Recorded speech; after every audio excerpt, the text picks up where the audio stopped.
The only way for a reporter to look at a politician is down. She said, there are two things about me. I want to find out the things, and then I want to tell people about the things. That was jumping from the kiddie pool right into the big leagues. As a journalist, you need to spend time in places that make you uncomfortable. And he told me that he gets most of his news from TikTok, which absolutely horrified me. I have no desire to ever run for office. I probably dreamed of this, but never thought I would grow up to be hated by a governor and a U.S. senator. And I'm really worried. I'm really worried about the future of this country. There have been times where I'm sitting in a legislative hearing and someone will say something that I ran into on a QAnon board. That's how a lot of people have become so radicalized. It's terrifying to think about it, but I spend a lot of time thinking about it. I want this to be funded by my readers. What is up, everybody, and welcome back to the Small Lake City Podcast. I'm your host, Eric Nilsson, and as everybody should probably know by now, it is an election year. And while there's a presidential election going on that's really important, there's also a lot of other elections in Salt Lake that are equally as important and arguably impact us more than that. Now, this week's guest is someone who knows Utah politics better than anybody else, and so I sit down with him to understand better what we should know about as voters, as Utahns, as Salt Lake citizens, Small Lake citizens, to make our vote go as far as it can. Now, the guest this week, his name is Bryan Schott. Now, he has been following Utah politics for decades now. He was the political contributor at the Salt Lake Tribune. He has now started his own platform to help give Utahns and Salt Lake citizens more info on what's going on in politics called Utah Political Watch, where newsletter, content, also his social medias gives us all the information that we want to. But we talk about how essentially no matter what you vote for, Trump's probably going to win the presidential election in Utah, but we talk a lot more about what's been going on in politics recently, what we should be mindful of, and what we should be paying a lot more attention to. So a lot of great tidbits for people wanting to understand more of what's going on and to help us make better decisions in our elections. So let's check it out. I mean, it's whatever's comfortable. Some people Well, I started in radio in my hometown when I was 13. So so you've been doing this for like a long time. Beats a real job. Yeah. It's funny how that is, because even in my own personal life now, because the podcast, let's see, we're 9 days short of a year since I launched the first episode. And ever since I've done this, I'm like, all right, how do we get out of this full-time corporate job and do more of this? So I understand how that can be the addicting side of it. But and it's fun. Especially if you've been doing this since you were 13 years old and still doing it and still have a passion to be doing it. Yeah. I definitely get that. And then, especially with all, the beat and the headlines and the news and everything that goes into it. It's addicting. It's like a dopamine drip. Well, it was and we can talk about this in podcasts, but my wife has always said that I'm a natural news person, where she said, there are two things about me. I want to find out the things, and then I want to tell people about the things.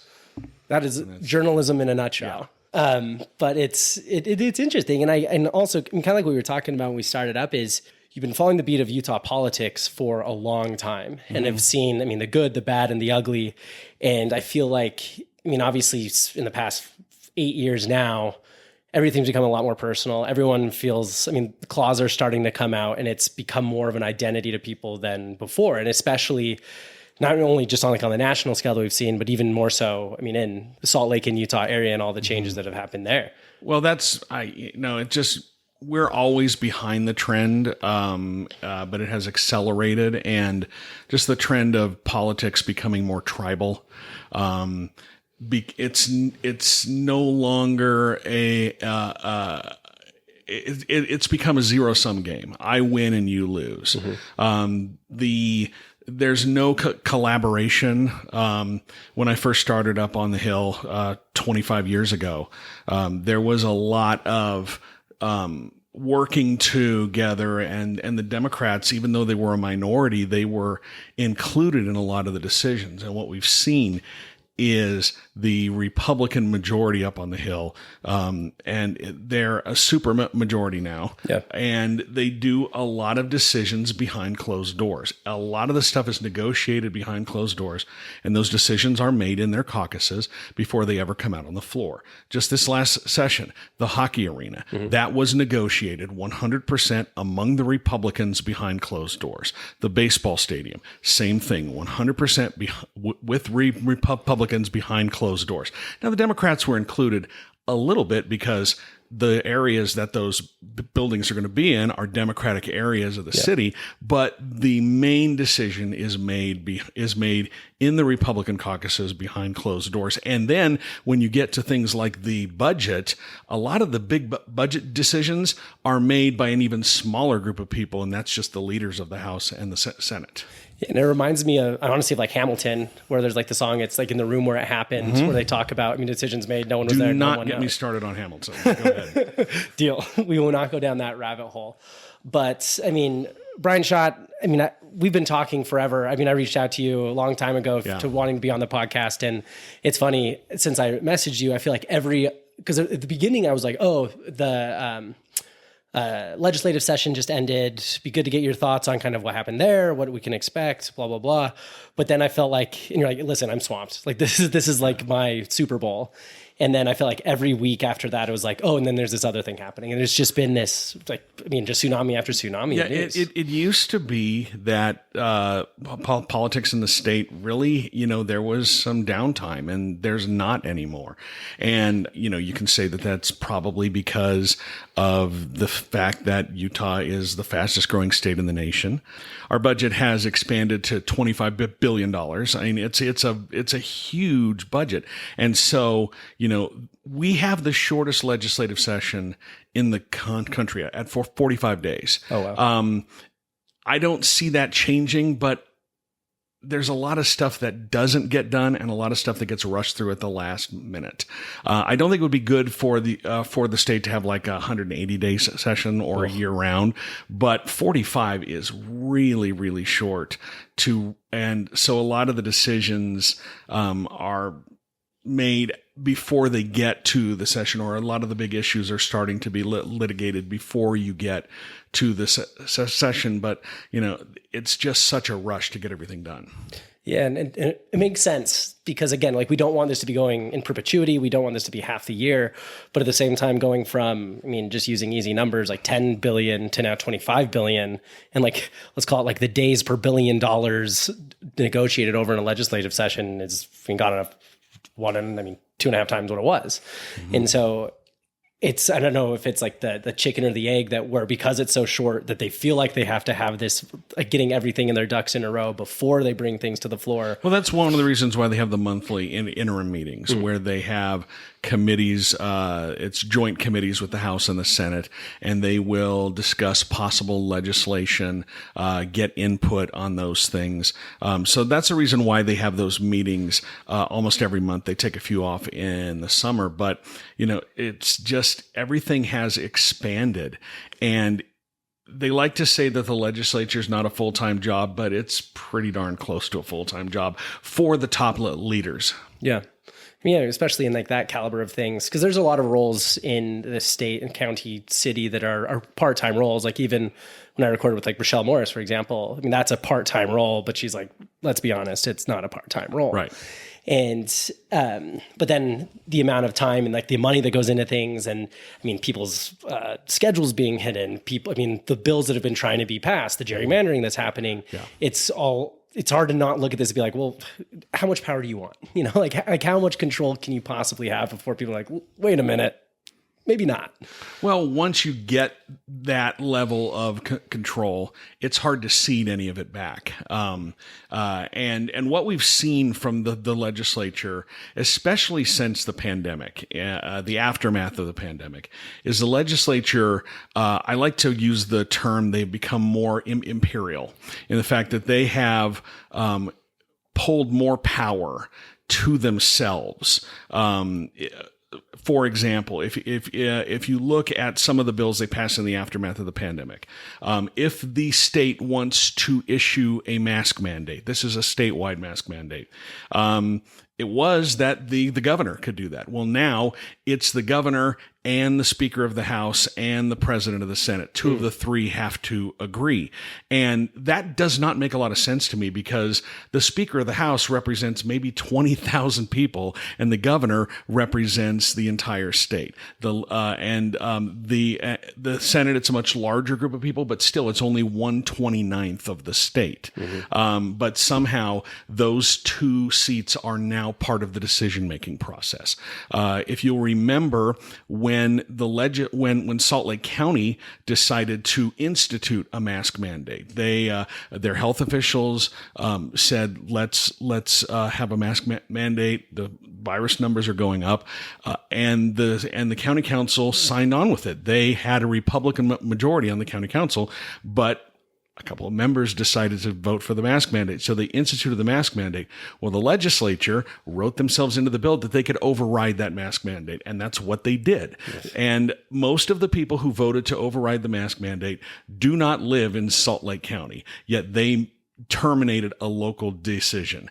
And one of the things you hear up at the Hill is they like to say, they like to talk about local control a lot. But the other part of it that they'll say, as jokingly, but it's not a joke, we believe in local control until the locals need controlling. Yeah, it's only felt more and more that way. And I like to use the term imperial, because my brain just goes straight to Star Wars. And it's like, oh, yes, Senator Palpatine. Well, we do have three co-equal branches of government, but the legislature sees themselves as more co-equal than the other two. And that's why you saw such a angry backlash this year when the courts, the other part of the three branches of government, ruled against the legislature. They ruled against them in the gerrymandering case, League of Women Voters and others against the state of Utah. They ruled against them in the Amendment D case, and then the legislature realized they were going to lose Amendment A, so they decided to void that from the ballot. But the Speaker of the House, Mike Schultz, and the President of the Senate, Stuart Adams, were so angry about those decisions. And when you make all the decisions, it's really hard to get told no. Yeah. But the judiciary was on solid ground. There were constitutional issues that were not followed, or constitutional procedures for putting these things on the ballot that were not followed. The language for those two constitutional amendments were they were very misleading, and that was part of a change they made in the 2024 session earlier this year, when it used to be that if you were going to have a constitutional amendment on the ballot, the language was written by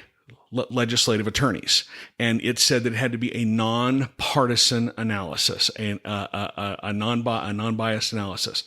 They changed that. So the constitutional amendments will be written by the President of the Senate and the Speaker of the House. They changed that earlier this year. They didn't do it for Amendment D. Amendment D came out of nowhere. They did it for Amendment A, which would have completely changed the way that schools are funded here in the state. So it's just part of these it's power grabs. A power grab is a great way to describe this, where the legislature is not satisfied with the level of influence that they have. And I'll say that specifically, it's the Republicans. They have a supermajority in both houses. They have 61 Republicans in the House and 23 in the Senate. And that's a veto-proof majority, which keeps the governor in check, right? If you pass something with a veto-proof majority, you're not going to see a lot of vetoes. But the other thing, and this is the part that a lot of people don't pay attention to, is that if a bill passes with a supermajority in both houses, you cannot launch a referendum to undo it at the ballot box. We saw that at the end of 2019 with the tax reform. That did not pass with a supermajority. And in a very short amount of time, opponents gathered enough signatures to put the issue on the ballot, and the legislature, instead of being defeated at the ballot box, repealed it. With the really controversial issues, you watch, they are making sure that those bills pass with 2/3 in each house. And that means it's done. Yeah. The citizenry cannot override it at the ballot box. Interesting. And like, it's so interesting to see like these games of chess and checkers and I mean, what's communicated and what's done and what's shown and the optics of things kind of all get convoluted in itself. And I mean, definitely want to dive into a lot more of kind of the current issues, the things that you think that people should talk about. But first want to talk more about, I mean, your background and how you got to do what you did. Because I mean, you alluded to your wife saying that you were born to be a journalist. You want to find things out. You want to tell people about it and started at the age of 13. But I mean, walk me through kind of, I mean, setting the stage for that, I mean, 13-year-old first job and to where we are today. When I was 13 and a freshman in high school in a small rural town in northeastern Colorado, one of the teachers came up to me and said, "Hey, you won't shut up in class. You like to talk." The radio station, which was right behind the school, it wasn't too far from the school, but they were looking for someone to work nights and weekends. And so I applied and I went in and I read some scripts onto a tape and they hired me. And it started off with a weekend job.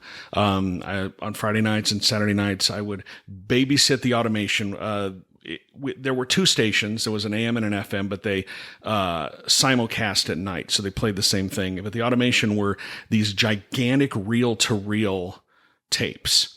And they had hours of music on them, and there were 6 of them. And I had to make sure that they were put on in the correct order because they were programmed from a computer, and it would play this song and then this ID and everything. So, it was just pretty much run by itself. And then occasionally I got to do newscasts where, and I was kind of left on my own. There wasn't a lot of people listening at night. The AM didn't reach very far because it had power down at nighttime. And the FM wasn't incredibly powerful. So I got to do newscasts, and that went all the way through high school. Then I went off to college. And I thought I was either going to be an actor or study history. Okay. And I could not stay away from the radio. So I started working on the student station. And then I worked on the public radio station that was there and one of the local stations, just, doing some freelance stuff. Not so much DJ as it was more news, helping to write, really learning by putting my feet in the fire. And was this mostly like just general news at this point? Was there any sort of like politics or? No, it was mostly general news. I really wasn't a beat reporter because I was a snot-nosed college student. Yeah. I was basically helping them, learning a little copy editing skills, and occasionally filling in on the air for newscasts for 3 or 4 minutes. And that's when there were lots of radio stations that had lots of local owners, and then there was a student station. And the student station is where I had the most fun because we got away with a lot of stuff on the student station. I remember one time, Public Enemy came through Oklahoma City for a concert, and somehow, I don't know how this happened, but they were going to come in studio with us, and it was going to be on my show. And I was freaking out because I'm a huge Public Enemy fan. Yeah. I mean, I love Chuck D. I think he's fantastic. I love Flavor Flav. And so to make it a little more interesting, we went to the student food, the cafeteria, and we had them bring in waffle irons. And so we made waffles on the air as we were talking with Public Enemy, and it was a lot of fun. Wow. Yeah, just a lot of fun. And then after college, I went back, worked at my hometown station for a little bit. I wasn't sure what I was going to do. And then I got hired by the big news talker in Denver, KOA Radio. They were an AM at the time, AM only, a clear channel AM station, meaning at nighttime, you could hear them in parts of 38 states in Canada. KSL is also a clear channel station. Okay, gotcha. All the other AM stations had to power down when the sun went down, and then these clear channel stations. So that was jumping from the kiddie pool right into the big leagues. And I worked on producing talk shows and booking guests and doing the research for that and working in the newsroom and helping with the radio broadcast. So, and then I ended up out here in 1997 when David Locke, who is the play-by-play voice of the Jazz, was hiring to start the brand new sports talk station that doesn't exist anymore, K-Fan. And that came about because I worked on the Denver Nuggets broadcasts. The play-by-play man at the time, who's now the play-by-play man of the Colorado Rockies, is a gentleman by the name of Jerry Schemmel, and he's fantastic, just a wonderful person. And he and David knew each other, and so that connection happened, and that's how I ended up out here. Got it. I mean, what was your initial thoughts on going from Denver to Salt Lake? I mean, were you excited about the move? Did it just feel like a professional move? Oh, I was 26 or something. So, it was time, and I'm young, and, you can just make whatever, it was really exciting. I thought this might just be a stop along the way, and it turned out to not be. But that was at the time when, if you were in radio, you moved around a lot, and you went to different stations. That's not the case anymore. Yeah. And it was right around that time that you started to see a lot of the consolidation start to happen in the radio business. Clear Channel, which used to be a company called J-Core. When I was in Denver, they had just started buying up a whole bunch of other stations in Colorado. It made me really sad because there was a station in Fort Collins called KTCL that I grew up listening to, and they called themselves Freeform Radio. The DJs program their own shows. And so, I got exposed to a lot of just non-mainstream music, not a lot of pop music. And I was really sad when J-Core, now Clear Channel, took that over, because they changed it fundamentally. They did the same thing with the legendary, station, the music station in Boulder. I think it's KBCO is what they were. Okay. Anyway, if you lived in Colorado at the time, you knew KBCO. Got it. And they took over that station and made it a soulless husk of what it used to be.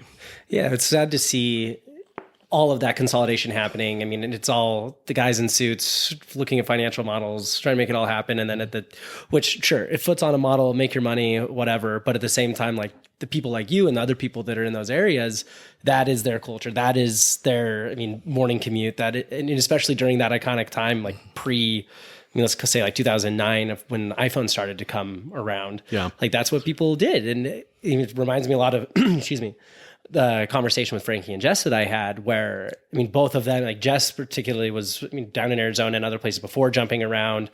Frankie came here from Detroit. And so this like bounce around was so normal.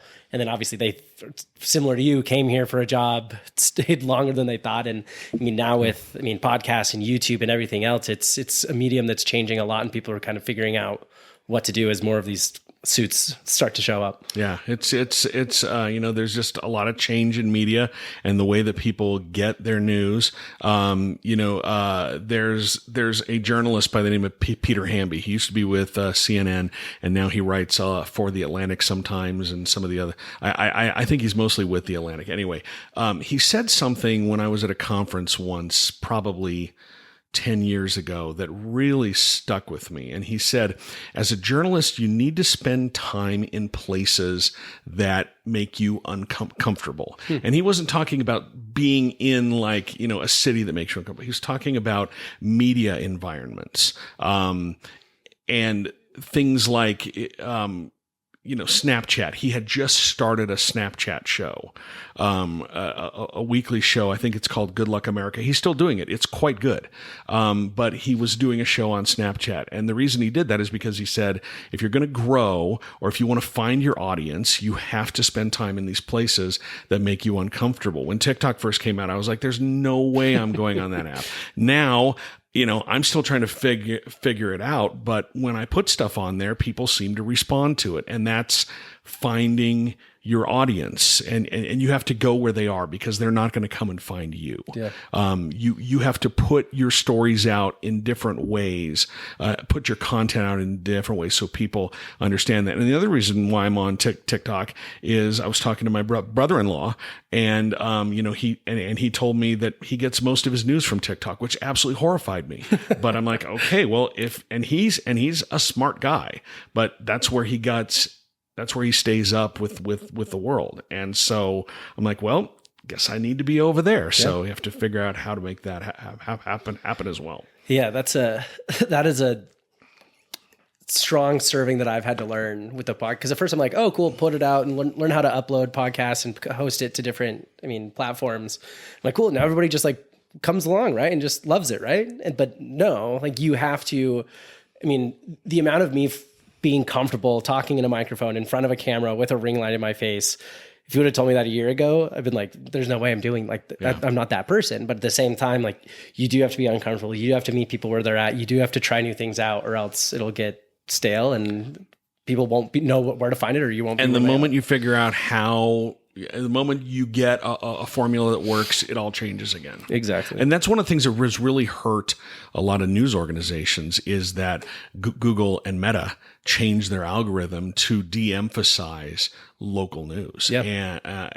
And you see a lot, especially here, a lot of local news outlets are having trouble. They're not getting the reach that they used to get because that organic search is not happening anymore. And there are a lot of people who thought they had it figured out. They were relying on that, and then it changed, and they're still stumbling around in the dark. All of us are trying to figure out how to get eyeballs on our stuff because that's the only way. If 10 people read my stuff, that's great. That's 10 people, but I'd like more people to read my stuff. Yes. Yeah. More the better, especially when there's so much, to your point about TikTok and people getting news, like, is there good news on TikTok? Absolutely. Is there bad news on TikTok? Absolutely. And so the more that we can have the voices that are more reliable or know what they're talking about instead of just someone decided to upload something that got a lot of views, so they decided to run with it. I think that's an interesting fork in the road that we're at. But so I love that you come to Salt Lake, you start with KFan. At what point were you like, politics is my thing, politics is my jam, this is what I want to be doing? Well, I was with KFan for 1996 to 98, and then Utah Jazz made 2 runs to the NBA Finals, and I got to cover both of those. What a fun time to do that. It was a lot of fun. I actually went to Chicago in the 98 Finals for because the Jazz had the home court advantage, so the first 2 games and the last 2 games were in Salt Lake, so the middle 3 were in Chicago, and that was just an incredible time. Just a wonderful experience. And I remember distinctly the Bulls could have closed it out at home in Game 5, and the Jazz came back and won. And we were traveling with the team because we were the official team broadcaster. Now the thing you'll see is the broadcasters are employees of the team. That was when I was there, it was sort of a hybrid where part of the salaries of the people on KFan were paid for by the Jazz. Now they're just straight up employees. Interesting. And they'll also buy the outlet. So, and it's a private business. They like to control the message. You see politicians thinking they can act that way as well, but they're public officials. It's not a private thing. Different thing. But I remember distinctly that the Jazz won Game 5, sending it back to a Game 6 in Salt Lake City, and the Bulls won in Game 6. But as we were pulling out of the parking lot on the bus, and like Chicago had called every police officer in because they were expecting riots and just big crowds. And so as we were pulling out, there was a police officer just standing there giving the bus the finger, like it was so funny. I thought and so that really stuck with me from that. So, but when I wasn't doing stuff with the Jazz, I was working with the radio shows, and I kind of got tired of, and there's a place for this, and people like it, kind of like guy talk, but guy talk. One of the things I noticed is at least once every other week, you'd spend a show talking about Caddyshack, and I'm like, okay, that gets phone calls, but what's the point of this? Right.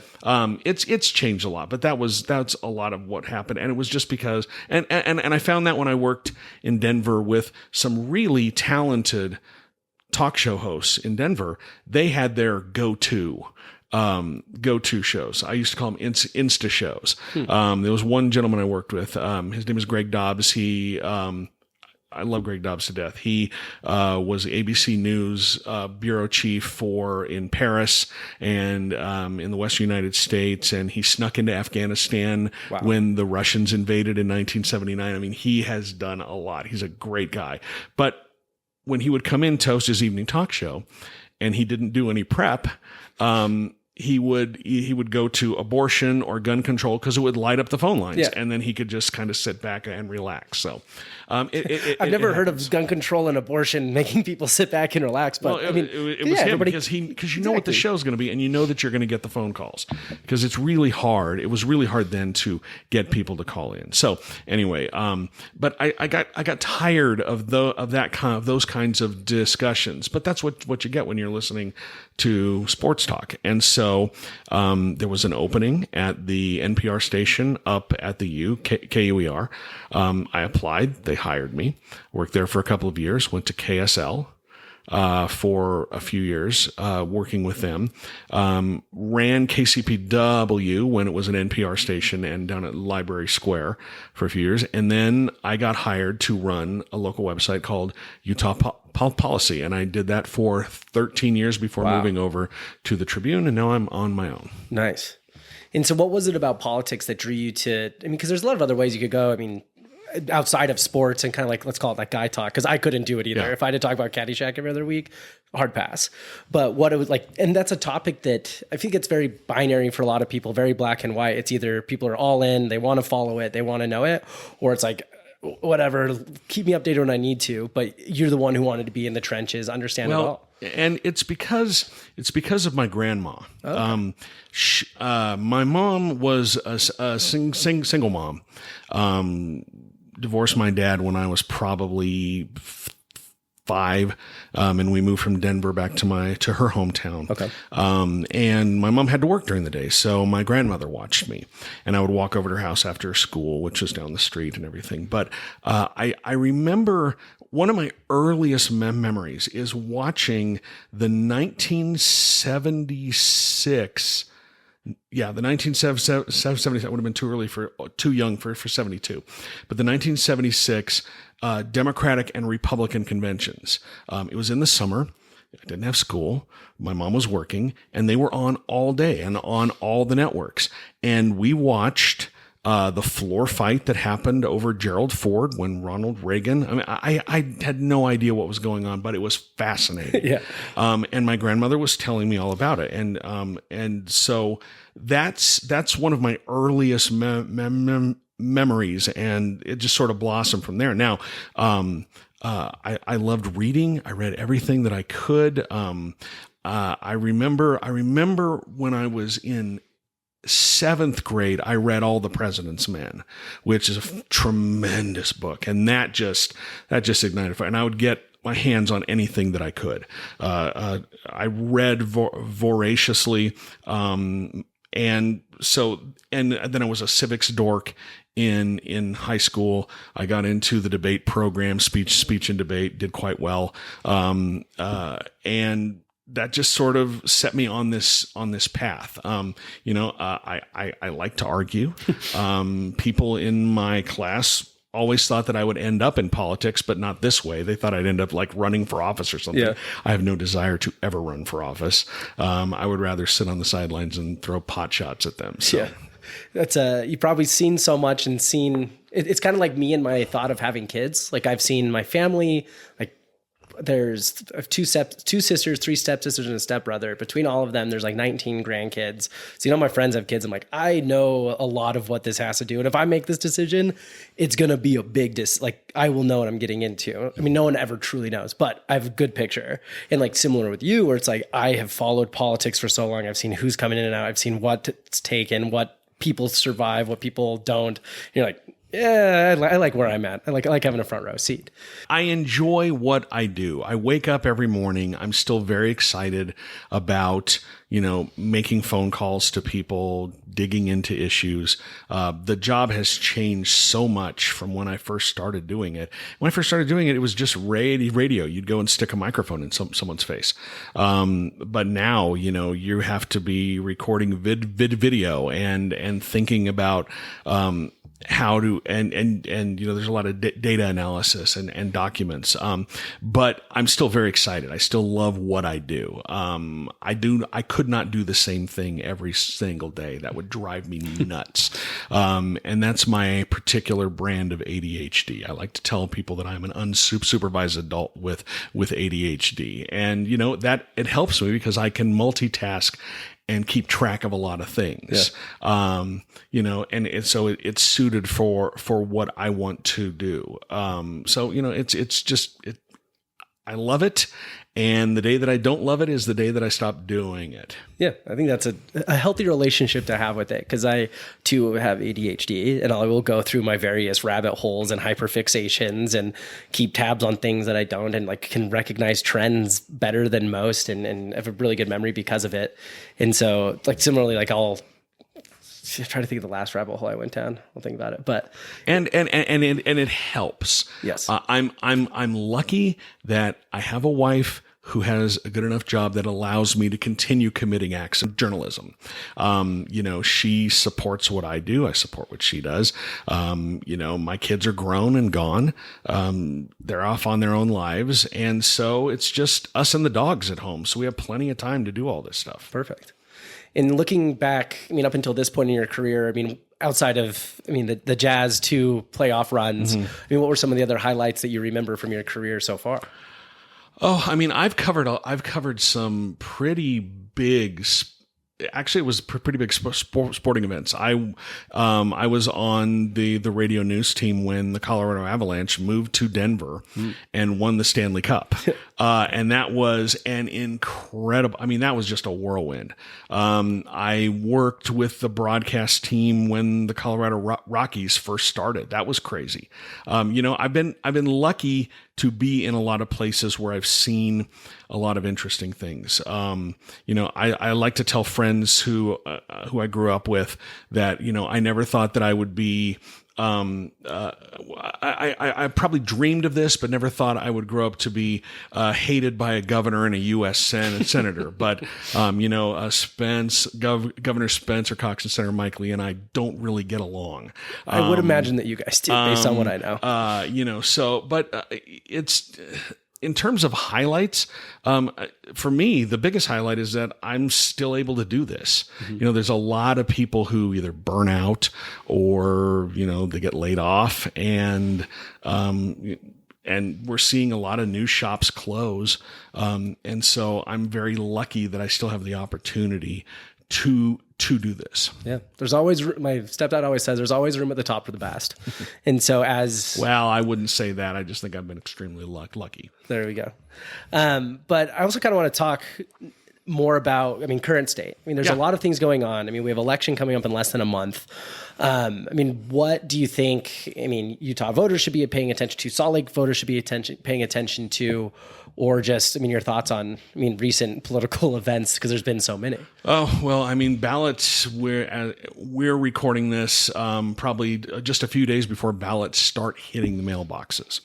And there are some pretty consequential races on the ballot. Now, when it comes to U.S. president, that's not something that we're a red state. Trump is going to carry this state. Yeah.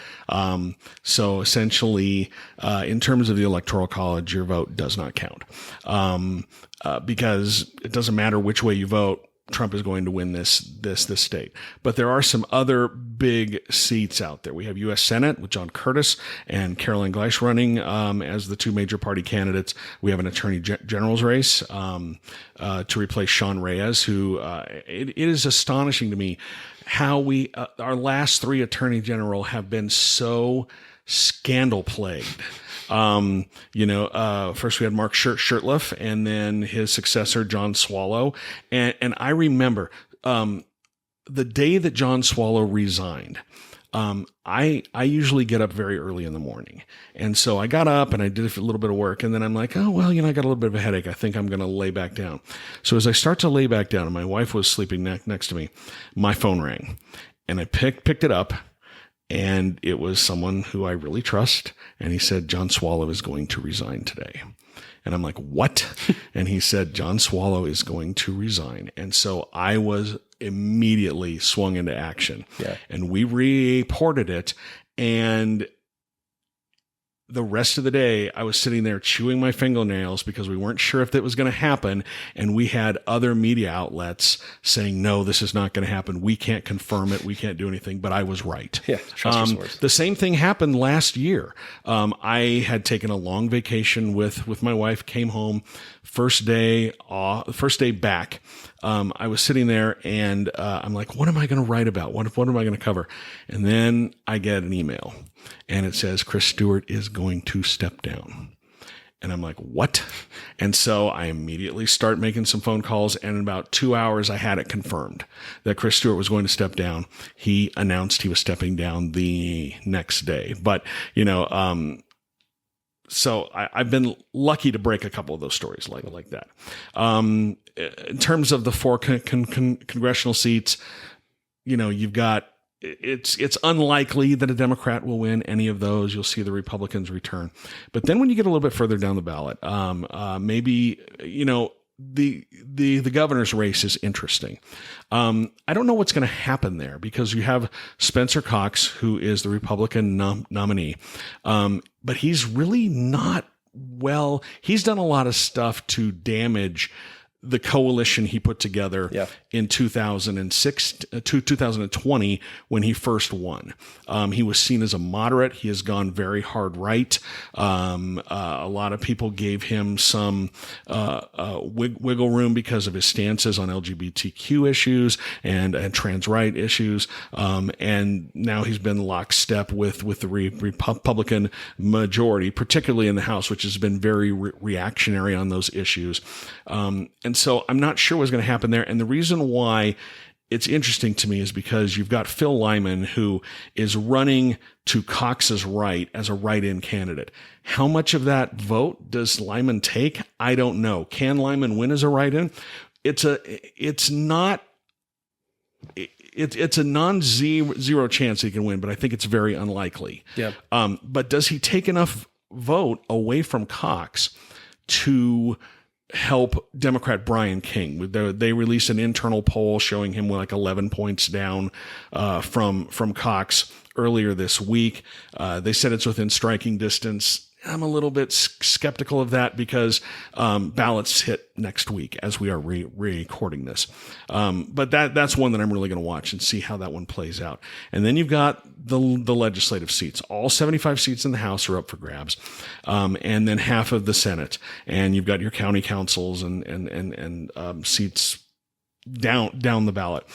I'm fascinated to see what Amendment D and Amendment A do, because as I've been speaking with people over the last couple of weeks, there's a growing worry among especially Republicans that they have really made voters mad. Yeah. With Amendment D, which was a blatant power grab. Yeah. So for those who don't know, like let's I quickly. Okay. So Amendment D. So in order to understand Amendment D, you have to rewind to 2021. Okay.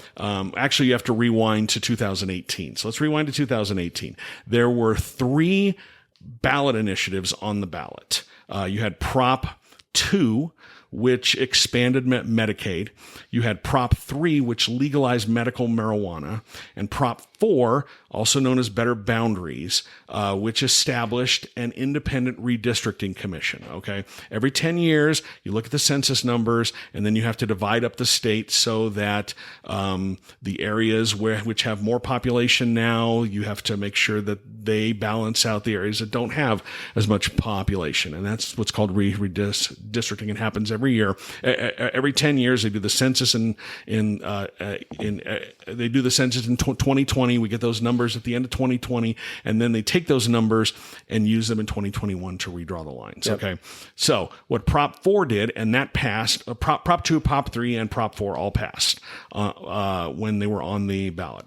What Prop 4 did is it established an independent redistricting commission. So there would be, I believe it was 7 members, and some from the Democratic Party, some Republicans, some independents, who could not have belonged to either party. And they would have to redraw the maps. And they had some guidelines that they had to follow when they redrew the maps.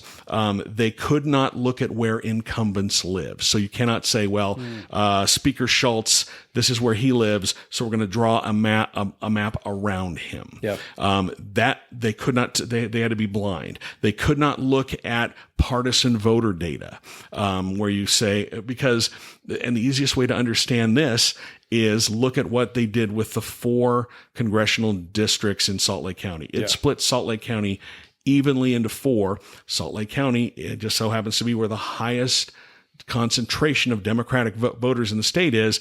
And so by dividing them among those 4 districts almost evenly, it diluted their power and assured that those seats were solidly Republican seats. So they couldn't look at that. They had to keep communities together. So you couldn't divide Salt Lake County up into 4. You had to try to respect the boundaries. You had to, there were a number of principles that they had to follow. Yeah. So that passed in 2018.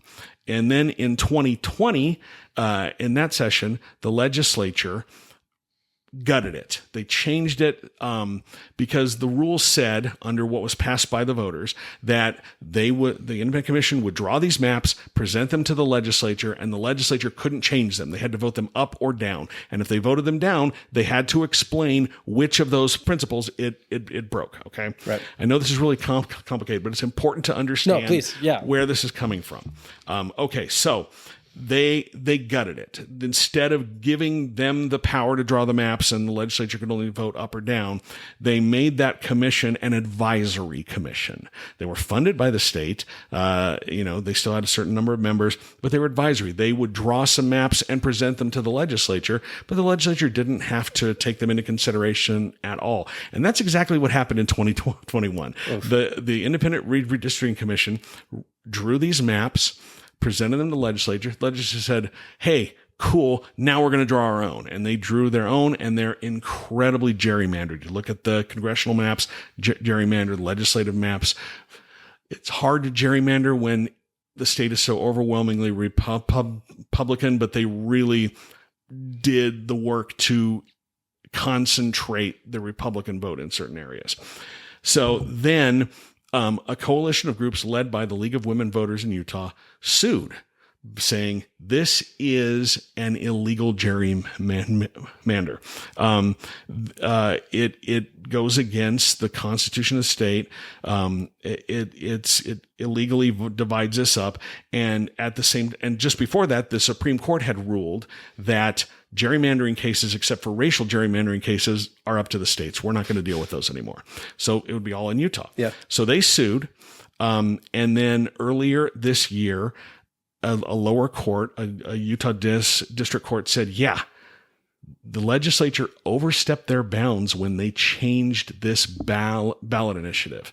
Because if you look at the Constitution, it says that the legislature makes the laws, but it says all political power is vested in the people. Mm-hmm. That is literally what it says in the Utah Constitution. And the people have the power to write law through a ballot initiative. And during arguments, the courts were saying, okay, so I don't understand how this works, because if the people pass a law, the legislature just gets the veto power. They always have it. So they could pass a law, the people could, and the legislature could gut it. And so, and the legislative lawyer said, well, they could just pass another law, but then they could gut it again. And the way it was working up until that point was that the legislature had veto power over anything that the people wanted to do. And so the district court said the legislature overstepped. They altered this too much. They only can change the law when they have a vested interest. And the Utah Supreme Court agreed with that. So now that's gone back down to the lower court. And the lower court is going to have to look at the changes done by the legislature and determine whether they were narrow. If the state had a vested interest in making those, not lawmakers, but the state, because they're making policy for the state. And it's more than likely that the lower court judge will say, nope, you did not. So the maps that you drew cannot stand, and they're going to have to redraw. There's a very high likelihood that the maps that are only drawn once every 10 years will have to be redrawn before the 2026 elections. So after that happened, in August, lawmakers rush into a special session to put Amendment D on the ballot. And Amendment D basically says that the legislature can override any law passed by the people. They were trying to retroactively make what they wanted to do, what they did with Prop 4. They wanted to retroactively make that okay. But then they didn't follow another part of the Constitution that said you had to publish it in a newspaper for 2 months prior to the election. And the way that they wrote it, the way they described it, it did it differently than the way that they described it was opposite of what it actually did. Of course. Okay, so that's where we're at. Okay. And so I am wondering, because there was a lot of backlash to this, and I'm wondering how that's going to play out. I think that I get the sense that Republicans kicked up maybe not a huge hornet's nest, but a little bit of a hornet's nest. And you might see some Republicans who are in close races get beat. You might see some Republicans who are in comfortable races have much closer margins. I'll be fascinated to see how that plays out. So those are things that I think voters need to pay attention to. It's hard to read these constitutional amendments. Yeah. It's hard to read these ballot initiatives, but you do need to find a way to educate yourself on it because, if you don't care about politics, politics is still going to care about you. Yeah. And as my grandmother used to say, if you don't learn it, you're going to feel it.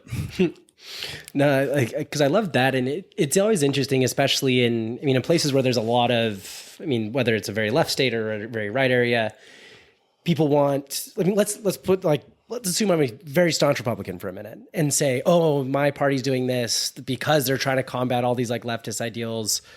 I want to shut those down. They have the power to shut them down now. Great.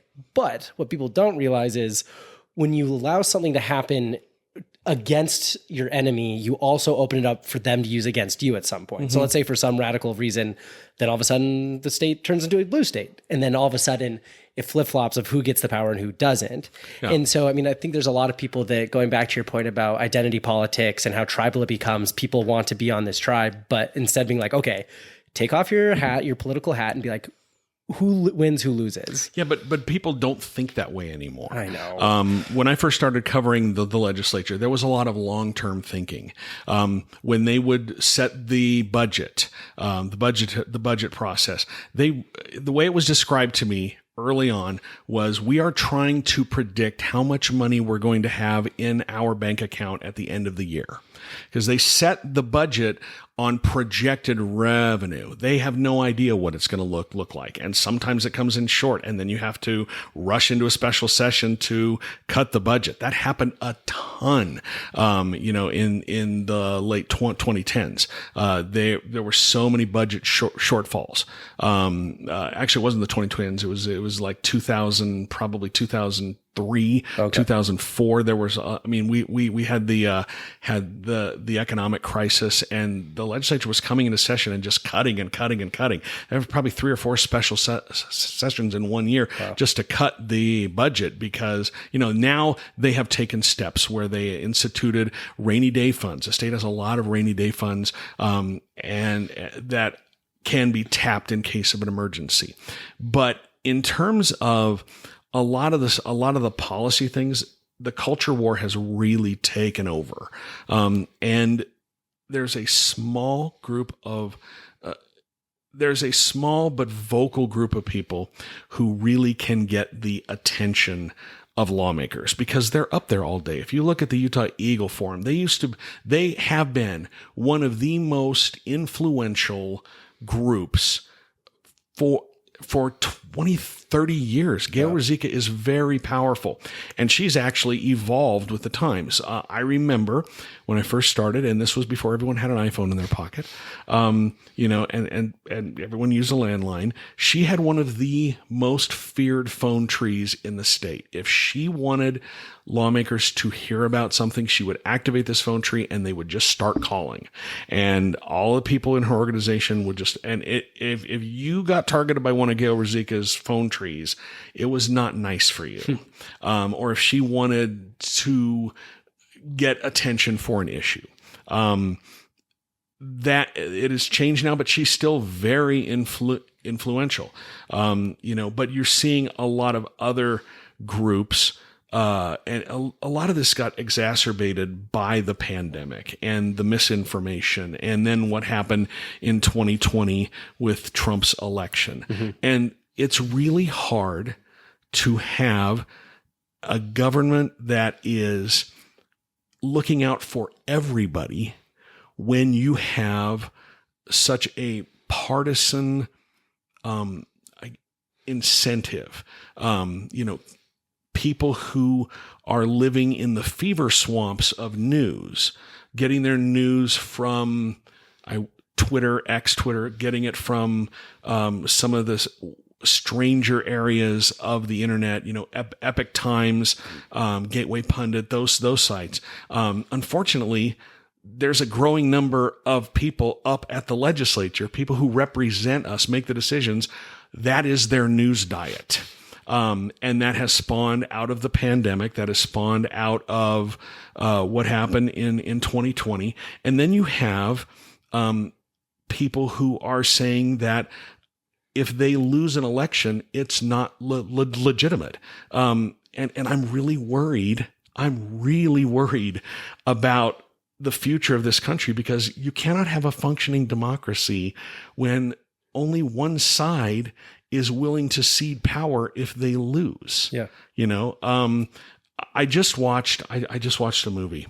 And if you have a chance to watch this, I think I know what you're talking about, and it's on my to watch this weekend actually. But keep going. It's called War Game. Yeah, and it is a documentary, and they literally do a war game exercise. They bring in people who have worked in the White House in 5 presidential administrations, military experts, people with a long list of accomplishments, a long list of experience, and they war game another January 6th, and it is harrowing. I mean, I was watching this, and this movie it's incredible because the game is designed so well.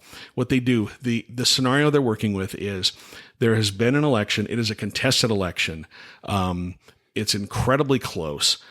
Congress is getting ready to certify the results as they did on January 6th in 2020. So this or 2021. So this will be January 6th, 2025 or whenever. And one side is saying the election was stolen, but you've got members of the military siding with the losing side. Mm-hmm. And people are there's a riot happening outside of the Capitol, and you have the government trying to figure out how to stop a civil war. And it gets really close to spiraling out of control several times. Yes. It's wild. It is such a good film. Because I think it was Malcolm Gladwell that he did a episode on revisionist history about, the war games that they do from time to time, and that's just in like normal programming where they'll, all right, here's a situation, this war broke out here, what do we do? And go through like the whole playbook of it. But this one's so interesting because it is so timely. It is so, contemporary with what we've seen in the past. And then again, like as we look at this election, and because a democracy is only as good as its peaceful transfer of power, and to see like those threats and see how many people are worried, to be like, and here's what could potentially happen. Yeah, I'm not an optimist by any means. Because it reminded me when you were talking about War Game, have you seen I didn't like them. I think they could have done a lot better job with it, but the Civil War movie that came out a couple months ago. I like that a lot. I did too, because I do like the hypothesis of Well, so and we can talk about that because I got into it with my wife and my brother-in-law about it because they really did not like it. There's a book I read a couple of years ago. It's called The Next Civil War by Stephen Marsh. He's a Canadian political scientist, and the way it starts is terrifying. He says America is coming to an end. He says, I don't know how, but he lays out 5 possible scenarios for the end of America, and they're all terrifyingly real. And what he does is he will have a narrative, like a fictional narrative, but then he talks to experts about how that's possible. The first scenario takes place somewhere, I think, in the American Southwest, perhaps Texas. There's a town. They have 2 bridges to get out of town. One is the short way to the major highway, and the other one, it takes you a long way around. The feds come in. The bridge, the shorter bridge, it doesn't meet structural standards, so they're going to shut it down. They have a local sheriff who says that's not going to happen, so he moves it. He moves the barriers, takes over the bridge, says we're taking over this. You have militia types flock to that town to support the sheriff. He's challenging the president. The president has to send National Guard troops there to sort of keep the peace. And they're contemplating what would happen if military forces turn their guns on American citizens, and how that would lead to the end of America. Yeah. Because the next Civil War is not going to be fought like the one in the 1860s. You're not going to have the blue coats and the gray coats. It's going to look more like the Troubles in Northern Ireland, where you just have a prolonged stretch of political violence. They have another scenario dealing with climate change, where a hurricane floods New York, and people have to leave, and they're refugees in their own country, and they have to go to parts of the country that they don't normally live. And meanwhile, climate change is making it harder to grow corn crops, and food is now super expensive, and that's going to obviously lead to a fracturing of our society. There's another scenario that he lays out where a young man gets radicalized by right-wing white supremacist propaganda. He doesn't have a lot of friends. He's isolated, things we see today. Yep.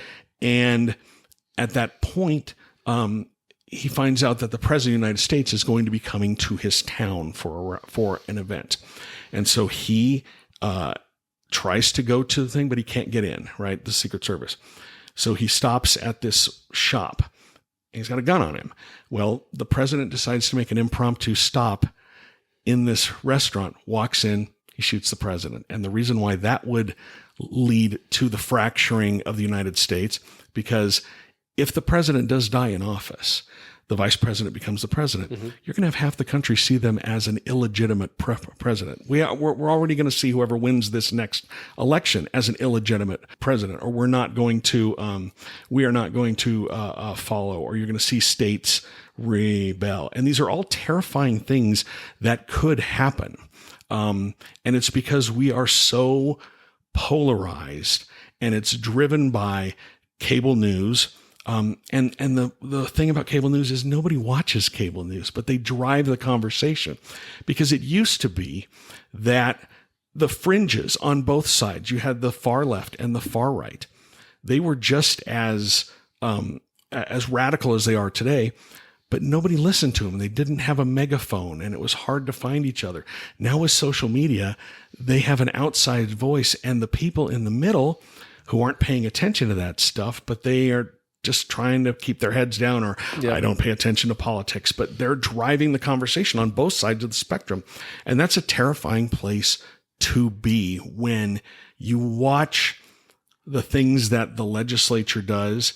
They will, there have been times where I'm sitting in a legislative hearing and someone will say something that I ran into on a QAnon board. And I purposefully spend times in some of the most terrifying and disgusting places on the internet, because I know that those things that happen there are going to bubble up and come into our politics. And I want to know where they came from. And I will hear them, and I'll sit in there, and all of a sudden I'll just pop up like, oh goodness, that's QAnon stuff. But even QAnon has become mainstreamed in large parts of the Republican Party. And it's a terrifying place where we are at right now. Absolutely. And it's hard when, again, there's like this whole voice of like, oh, can't trust mainstream media, cable news, which, and like they have to like radicalize because that gets people to listen, that gets clickbait and all of that. Anger is what gets people to watch. There are people, I think that one of the things that hit really hard, that I heard people talking about it, women mostly, saying that when Kamala Harris picked Tim Walz as her running mate, they were saying Tim Walz is the dad that Fox News took from me. Because you have people who just sit and stew with Fox News all day. And they have it on all the time, and they're just getting angrier and angrier. And then they go to bed angry, and then they get up and they watch Fox News, and you just see that's how a lot of people have become so radicalized, and social media plays a big part of it. But it's just, a lot of the media is just 24/7 agitprop. Yeah. And then, and people don't want to hear things that challenge their own preconceived notions. Yeah. And it's really quite terrifying. It's terrifying to think about it, but I spend a lot of time thinking about it because it scares the crap out of me. Yeah. And as someone who the one who pays the most attention to it to be scared of says a lot. Mm-hmm. And so I like so we talked about Amendment D, which, to help give people the power to. It was the a long people. discussion. I hope people understood that. So. Yes. But I want to go back to the other one you were mentioning. Amendment A. Amendment A, yes. Yeah. Oh, and both of these amendments are void. Okay. So they will appear on the ballot, but none of the votes will be counted. Okay. They were voided by a court order, and it was too late to reprint ballots. There are a lot of deadlines when it comes to elections. A lot of running elections. There are people who think that, they're programming the machines to flip votes or change. No, there's just a lot of deadlines that a lot of paper pushing. A lot of stuff that happened. And you have to print the ballots by a certain date because you have to get them to the overseas voters. You have to get them to the military, to people living abroad, to Mormon missionaries. You have to give them an opportunity. I guess the Mormon missionaries will go to their homes, a lot of places, but the people who are living overseas who are registered to vote, you have to get by federal law, you have to get the ballots to them at a certain time. So it was too late to reprint the ballots. You couldn't do that. So they're just not going to count it. But Amendment A is a long-standing goal of the legislature. And it goes back, and the reason it has to be a constitutional amendment is that our Constitution has a built-in mechanism to fund education. So you have to think about it this way. Everybody pays income taxes, right? People individuals and corporations pay income taxes. And the money that comes into the state from the income taxes, per the Utah Constitution, can only be spent on public education, higher education, and some limited social services for disabled residents. It used to be just public education. And then in the 1970s, they amended the Constitution to bring in higher education. And then a few years ago, they amended it to bring in some of the social services. And then everything else in the budget is funded by sales tax, fees, things like that. So all of the income tax money can only go to those specific purposes. They cannot pull that money out and use it in other places in the budget, per the Constitution. So they have two funds, and it used to be called the Education Fund because that's where all the and the general fund, which is everything else. A few years ago, lawmakers changed the name of the Education Fund to the Income Tax Fund, which technically says where the money comes from, but it doesn't. But it used to tell you where it would go because they were getting hammered over the education fund, over doing things with the education fund. When you get a tax cut, lawmakers have cut taxes by hundreds of millions of dollars in the past few sessions.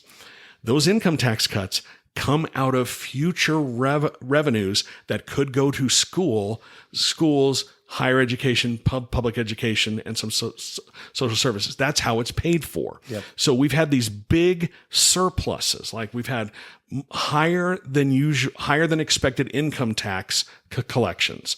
And what lawmakers did is like, oh, we're just going to cut taxes. So what that does is it reduces the amount of money in the future that could go towards those things. Okay. That's how the Constitution is set up. Lawmakers have been worried for a long time that this part of the pie that funds everything else in the budget is getting smaller. Well, this part of the pie, income taxes and things, are getting larger. Well, they've been cutting income taxes, but still. So they put Amendment A on the ballot. And Amendment A would open up, they call this the constitutional earmark. So you'll hear people talking about the earmark, earmark. That's what they're talking about. This set aside, this guaranteed funding for public education. And what it would do is it would open up that income tax money and allow it to be used in other parts of the budget. And the way that they wrote it was interesting. It just said that they had to create a framework for funding schools, but there were no guarantees on how much they had to fund the public schools, and then they could use that money anywhere else. Essentially, the goal of this amendment is to allow lawmakers to go into that pot of money that's supposed to go to public education, higher education, and use it for other parts of the budget. We're like the only union the only state in the union that does this. Everybody else has like one big pot of money and they fund everything out of all the revenue state going to one big pot of money. Doesn't do that here. Okay. And it's in the Constitution, so lawmakers can't get around it. So they wanted Amendment A, which would change that constitutional earmark, allowing them to use the income tax revenue for other parts of the budget. What happened was, in this first debate happened in 2023. In the 2023 session, they can only put constitutional amendments on the ballot in even number years unless the governor takes steps for it, unless they really need it passed. So in 2023, the legislature was like, we're going to pass this. And they were negotiating with the Utah Education Association, which is the state's largest teachers union, has a lot of sway. And when they were negotiating this potential amendment in 2023, the Utah Education Association said, we're going to remain neutral, because if they came out and said, we don't like it, there's no way it would have passed in the first place. And the other part of this that people need to understand is only the legislature can put constitutional amendments on the ballot. So if a constitutional amendment passes and the public doesn't like what it does, they can't change it. Only the legislature can. Yep. What the legislature did with this constitutional amendment in 2023 is they passed a law that would get rid of the state portion of sales tax on food. So when you go to the grocery store, buy groceries, there's sales taxes, there's local sales tax, and then there's the state portion of sales tax. It would get rid of the state portion of the sales tax on food, but only if Amendment A passed. Okay. So they passed this bill. It was sitting there. And then they added some extra funding to schools that would go into effect if Amendment A passed. Got it. The difference between the two of them, though, is opening up that constitutional earmark would be in the Constitution, very hard to change. Sales tax on food, extremely easy for the legislature to change. So they're not bound by that. Yeah. So the UEA remained neutral. 2024 session comes. The expectation was they were going to negotiate more. They were going to try to change the language or something. Nothing happened. The legislature didn't do anything with it. So what they passed in the 2024 session is what's going on the ballot. Right after that, the UEA came out and said, we are opposed to this. And that really upset lawmakers because, they were mad that the UEA didn't try to talk to them during the session, but there was also not a lot of outreach by lawmakers during the session. So we are opposed to that. And then the UEA filed a lawsuit against the vouchers program that lawmakers passed in 2023, which allows money that's supposed to go to public schools. Parents could use it to pay for private education, homeschooling, very little accountability with that. The UEA filed a lawsuit challenging that. Yep. And then they added Amendment A into their lawsuit right after Amendment D got thrown off. And they said with same reasons you threw Amendment D, we're challenging Amendment A. And the legislatures realized they were going to get in trouble. So earlier this week, they filed they filed papers with the court and said, go ahead and void it. We know that we're going to lose. It was supposed to be heard before the Supreme Court next week. Got it. So that's where we are. But Amendment A would have fundamentally changed how public schools are funded in this state.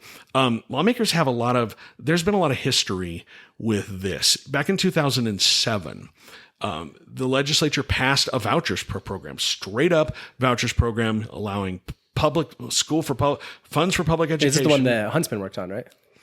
Or during that time? Yeah, it was during the Huntsman administration. They passed this. No, I think it was Levitt, because Huntsman came in 2008. Yes. Okay, right. so it was Levitt. They passed it, but the UEA swung into action, collected enough signatures, put it on the ballot, and it got crushed at the ballot box. Like, it never went into effect. And lawmakers they did not cross the UEA much for a long time after that. Now we see the voucher. It's called the Utah Fits All Scholarship, but it's a vouchers program.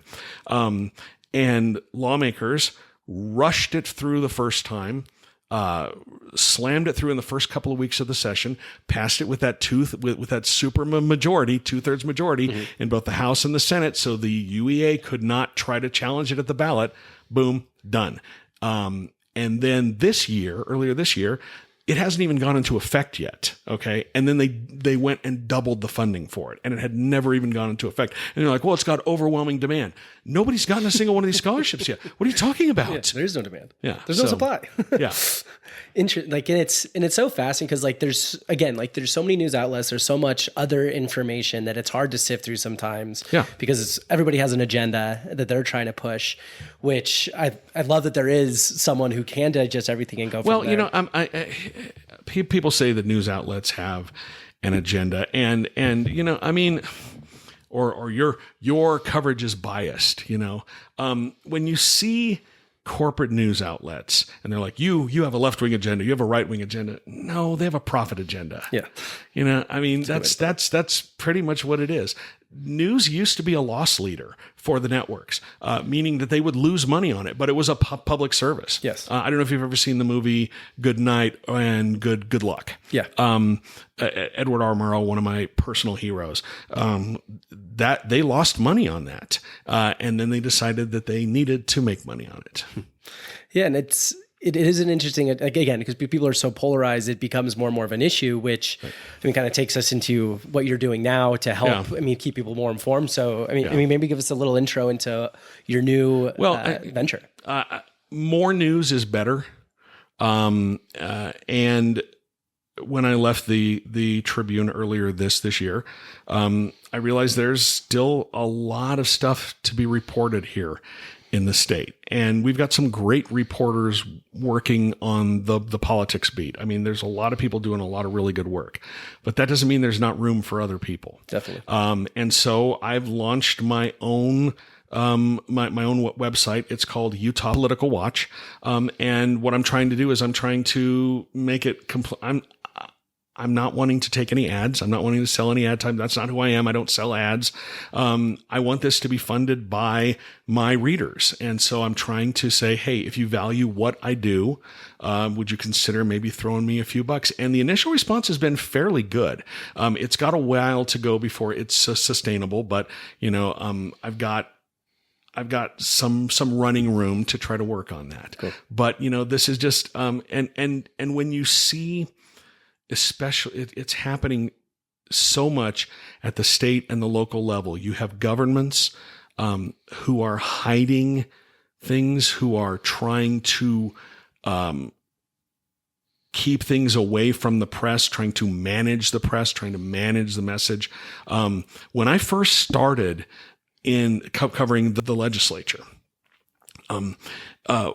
reporters were on the floor. There were some certain areas where reporters could sit on the floor of the legislature. And then things started to change a little bit. And so then reporters could no longer sit on the floor, but we could go out on the floor.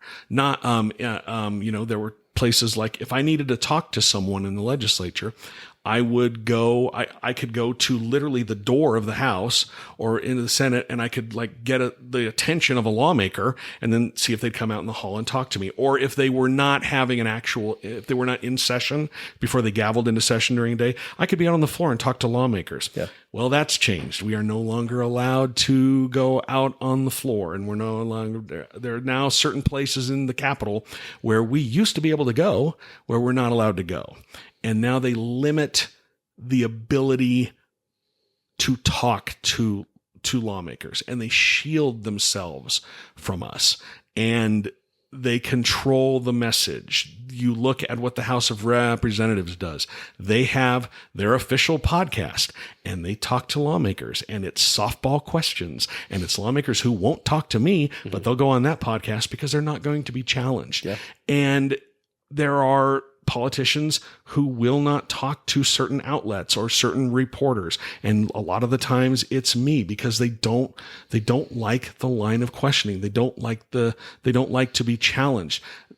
And that's so weak. It is such a weak response. But when you have a supermajority and you're not challenged in what you want to do, and you're able to pass pretty much whatever you want, to hear a dissenting voice, to hear a voice questioning you, asking you to rationalize why you're doing something, or saying that's not true, they don't like that. Yeah. And there's a lot of people who are very thin-skinned.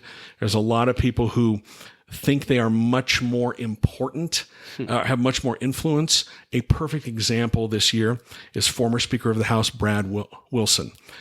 Speaker of the House for a number of terms, very powerful in the House, very powerful individual in the state, decided to run for U.S. Senate and gets creamed.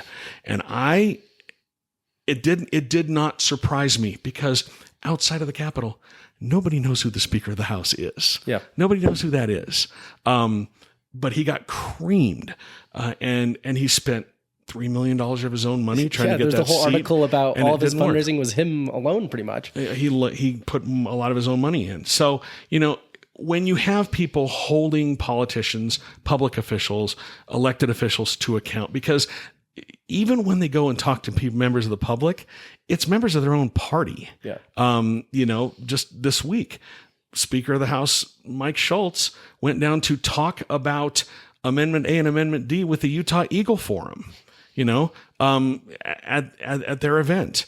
They go to events with far-right figures who, I wrote about this last year. Mike Schultz went to he headlined an event featuring a guy who is a quote unquote constitutional expert, but he's a Christian nationalist, and his interpretation of the Constitution is completely wrong. Yeah. He makes up quotes. He wrote a book. This guy, his name is David Barton. He wrote a book that was voted by historians as the most inaccurate book of all time. But here in Utah, he's seen as a constitutional expert, but that's who they're talking to. And it's this echo chamber. Yeah. And so, there's still a lot of stories to be told, and people who need to, hold politicians accountable, who need to ask the tough questions. There are a lot of journalists here in the market who do that. They do very good work, but that doesn't mean there's not room for me to continue doing it as well. So I'm giving this thing a go, and I'm seeing if it could run. And, it comes back to, I don't know if you see this tattoo that I have. It's one of my favorite quotes from the great H.L. Mencken, who is a columnist in Baltimore in the early 1900s. But he had a great quote that said, "The only way for a reporter to look at a politician is down." And it's hard to not think these guys are rock stars or they're really cool. They're not cool. They're just people. Yeah. They're just people. But it takes you a long time to figure that out. But, you've just got to, it's so important what the government is doing. and the more eyes you can have on it, the better. So that's why I've done that. Totally agree. And I'm excited for it because, again, there's few people, if any, that have been covering this for as long as you have. The only person I know who's been covering it longer than I have is my old partner, Bob Bernick, who's semi-retired, but we still talk from time to time. And he covered it for 40 years. I used to always like to say, he knows where all the bodies are buried, and I know where some of the bodies, or where most of the bodies are buried. Yeah, I can't even imagine the things he's seen, heard, and done, and which only falls very similarly to you. But a lot of this. Have you seen True Detective? Yes. Season 1. Yes. I like to think of myself as the Cole Rust of Utah politics. Time is a flat circle. Yes. Politics is a flat circle. Or the other thing I like to say is I've seen this movie before. I know how it ends. Yes, absolutely. I'd be appreciative if people went to my website, utahpoliticalwatch.news, and signed up for my newsletter. You can sign up for free, or you can sign up for a subscription and support my work. Definitely. Make sure to go Make sure to go support Bryan. I mean, he pours his heart and soul into it. If you can't hear the passion in his voice as beats he talks a real about job. This, yeah, beats a real job. Keep him doing the thing that we love that he's doing. He loves that he's doing, and another voice of, truth, another voice of news to help keep people. More news is always better. We're losing news outlets. People are becoming less informed, and that's just not a good place for this country to be. And then lastly, I want to end with the question I always end every guest with is, if you could have someone on the Small Lake City podcast and hear more about what they're up to, who would you want to hear from? Oh, that's a really good question. My world is mostly politics, but I think you'd have a lot of fun interviewing Keith Stubbs. Do you know Keith Stubbs? He runs Wise Guys, the comedy club. Yeah, I love Wise Guys. And I have been going to Wise Guys for years. And they get some really great comedians to come in. He just opened up a club in Las Vegas, which that's a big swing, but somehow he's made this work. Yeah. I don't know him too well, but I've admired the fact that he's stuck it out. He's made this work. There are some really great comedians, who come through. Some of the names, I am just astonished that he's able to book them, but they'll come through. And so it might be interesting to talk with him about how he's been able to make that happen. No, I totally agree. I love, it's fun, especially the whole Wise Guys story, because they've had multiple locations. They've tried to figure things out. And most people would say, screw this, not worth it, go try something else. But to your point, I live pretty close to, Gateway and the location there. Yeah. So I'll always, keep an eye on who's coming through. And sometimes I look at the schedule, I'm like, how are these people coming through here? Yeah, he's got a club in Provo. He's got a couple here in Salt Lake City. I know he's got one up in Idaho, I believe, and then one in Las Vegas. And that's someone. It's taken success for him has been a long time coming. Obviously, they used to do. There was a time a long time ago where the A&E network used to run 10-minute, they would have a show, and it was comedians doing their bit, and it was live from the Improv or something. Okay. And Keith Stubbs was on there doing his stand-up. Yeah. Huh. It was, and this was a long time ago. There was a lot of shows featuring stand-up before Comedy Central came along. MTV had a show called The Half Hour Stand-Up Hour. HBO, when I was in grade school, 5th, 6th grade, we used to stay up late or sneak out to watch on HBO George Carlin. They had the Young Comedian Show, that was always a big one. So, I've been a fan of stand-up comedy for a long time. Thought I wanted to do it once, and that's not for me. I'm not that funny. I'm not an incredibly funny person, but there are a lot of people out there who have a lot of good things to say, and Keith gets a lot of them to come here, which is really interesting. No, deal. I'll have to reach out to him and see if we can get him on, but Well, Bryan, thank you so much. It's been fun to sit down and talk with you. Excited for the newsletter. Definitely going to subscribe. Everybody go give it a follow. Throw a couple dollars at him because we got to keep the good people, keeping the good news where it is. But thanks again, Bryan, and excited for the new venture. Thank you for the opportunity. No, absolutely.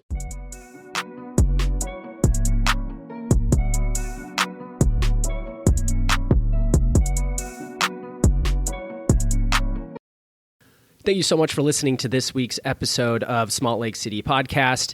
Don't forget to like, follow, review, subscribe, and share this episode with your friends. And we'll catch you next week. We'll see you there.